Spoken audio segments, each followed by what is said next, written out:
Hi everyone, my name is Christopher McConaughey, and first I want to apologize for recording on my phone. I couldn't find a way to get this to work on my laptop, but moving ahead, so the country I picked is Poland. The reason why I picked that is because my wonderful girlfriend is from Poland, and I just feel a special connection to that country.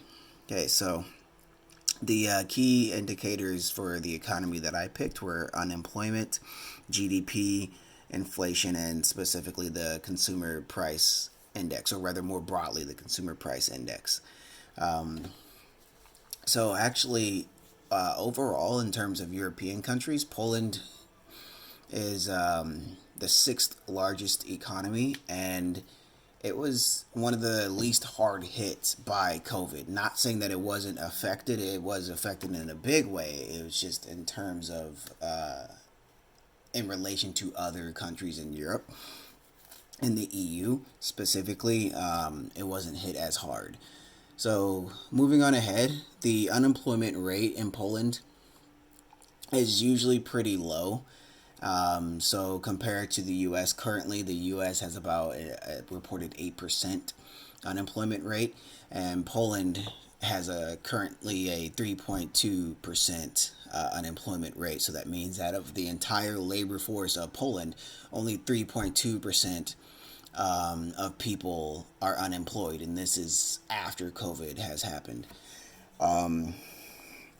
Now, the reason why that is because Poland is pretty good in terms of making sure that their workers are taken care of. They had something called the Solidariusz, which is their big labor movement. So, a little bit of history about Poland because they are from a communist country, like back in the day, before the fall of communism.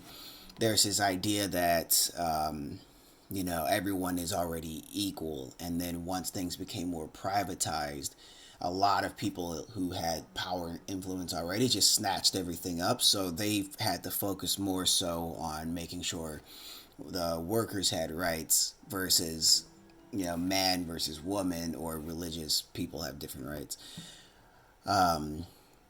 Yeah, so the government piece is the Law and Justice Party. They are very much in favor of labor's rights. So they give people a government stipend, if for companies to give them a government stipend if they keep their employees on the payroll, and of course they also supplement employees' payroll as well. So even if you aren't currently working, you are still employed, and you also get money from the government, as far as if I understand that correctly. Okay, next we have the GDP, and the GDP was growing a lot throughout Poland's privatized history. So when they got introduced to capitalism in 1991 ish, once the fall of communism happened, so what they did is that they copied a lot of the policies that they saw the UK doing, the US, and also once they joined the EU. I forgot the specific year. I want to say it was around 2009, 2008, 2009 when they joined the EU. They got a lot of EU funding. In fact, they're one of the countries with the highest, they received the highest amount of EU funding. And of course, they use that to improve their economy. So there's been a lot of entrepreneurship, entrepreneurial pursuits, a lot of business growth.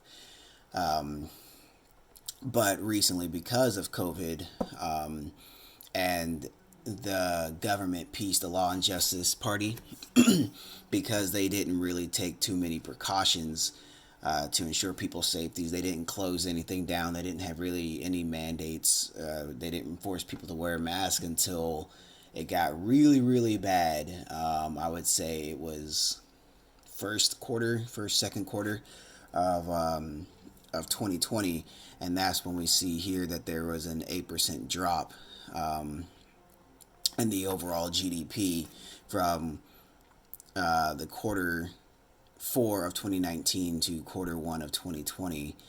And but there is a light at the end of the tunnel. So although there is an 8% drop in GDP since COVID, there has been a projected 3.5% growth that will happen in the year 2021.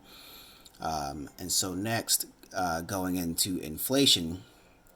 So inflation in Poland has always been kind of bad, and that's just from not having great fiscal policies and the fact that the currency they use is the zloty. That's the symbol of what this is right here. It's worth less than the euro and less than like the Swiss franc and the Swedish kroner. So just a little bit of geography. Those are the like obviously the euro, but Switzerland is pretty close to Poland, and Sweden is a stone throws away from Poland as well. Super super close. So what you get is that you have a lot of people from those countries coming into Poland to spend their money, which is good, but also, it's kind of hard for Polish people to go out to those other countries and spend their money. But anyway, so yeah, it makes for a difficult exchange in terms of marketing, when people can come into your country and they can spend a lot of money, which is good for business, but you can't exactly import a lot of things. And of course, because of taxes, especially on things like electronics, it makes for it makes it hard for them to have good exchange. Yeah, so staying on topic, the inflation rate it rose from 2.31% in 2019, which is pretty good. It usually is around 4% or so.